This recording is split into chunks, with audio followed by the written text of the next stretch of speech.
Bhagalpur NIT सूरत से BTech और फिर मल्टीनेशनल कंपनी में सॉफ्टवेयर इंजीनियर से ये लगभग युवाओं का सपना होता है। लेकिन सुल्तानगंज के पिलदौरी निवासी मयंक कुमार ने लाखों की पैकेज की नौकरी छोड़ दी, क्योंकि मन में जुनून प्रशासनिक अधिकारी बनकर अपने गृह राज्य में सेवा देने की थी। मयंक का चयन सामान्य प्रशासन विभाग में सहायक प्रशाखा पदाधिकारी के पद पर हुआ है। शनिवार को बिहार एसएसपी ने परीक्षा फल जारी किया।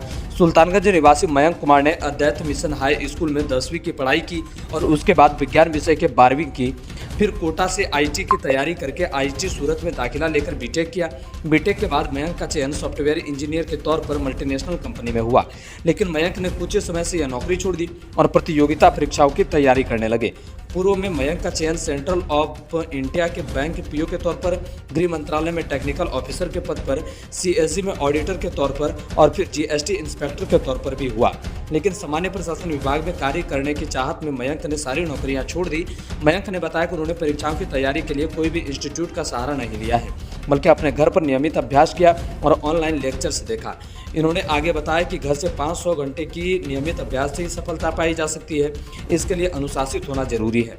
मयंक ने बताया कि उनके सफलता में उनके माता पिता का काफ़ी बड़ा योगदान रहा। बिना उनके साथ और विश्वास से यह सफल हासिल नहीं की जा सकती है। ब्यूरो रिपोर्ट, पीके न्यूज, बिहार झारखंड। भागलपुर से चंदन पांडे की रिपोर्ट। नमस्कार, मैं मयंक कुमार हूं और फ़िलहाल में मेरा चयन जिसका रिजल्ट कि 23 दिसंबर 2023 को दिया गया बिहार एसएससी सीजीएल 3 का, उसमें मेरा चयन सहायक प्रशाखा पदाधिकारी के पद पर हुआ है।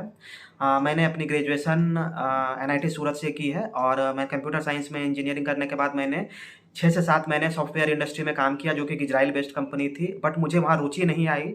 उसके बाद मैंने ठाना कि मुझे प्रशासनिक सेवा में काम करना है, तो मैंने तैयारी शुरू की और फिर जब मैंने तैयारी की तो कुछ असफलताओं के बाद फिर लगातार मेहनत करते रहने से मुझे सफलताएं मिली। सर्वप्रथम मेरा चयन सेंट्रल बैंक ऑफ इंडिया में बैंक पीओ के तौर पे हुआ। उसके बाद मेरा चयन टेक्निकल ऑफिसर में गृह मंत्रालय के पद पे हुआ। फिर मुझे ऑडिटर के पद पे सीएजी विभाग में मेरी नियुक्ति हुई। फिर मेरा जीएसटी इंस्पेक्टर में मुझे सीजीएल एसएससी सीजीएल के थ्रू मुझे एक्साइज इंस्पेक्टर पद मुझे मिला। और अभी फ़िलहाल में जो मैं अपने गृह राज्य में बिहार में सेवा देने की जो मेरी चाहत थी, वो मेरी सहायक प्रशाखा पदाधिकारी जो कि पटना में है और पटना सचिवालय की एक जॉब है, वहाँ पर मुझे सेवा देने का मौका मिलेगा। और मैं अपनी अगर प्रिपरेशन की बात करूँ तो मैंने घर से ही प्रिपरेशन करी है और कोई कोचिंग वगैरह नहीं लिया।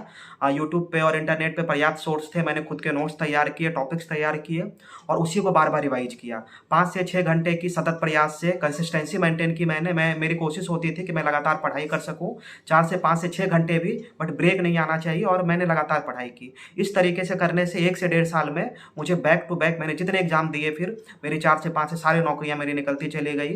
तो मैं यही बोलूँगा कि आप कोशिश कीजिए, जितने भी नए छात्र हैं, घबराना नहीं है, आप अपने बेसिक मटेरियल को बार बार रिवाइज कीजिए, सफलता आपको ज़रूर मिलेगी। धन्यवाद।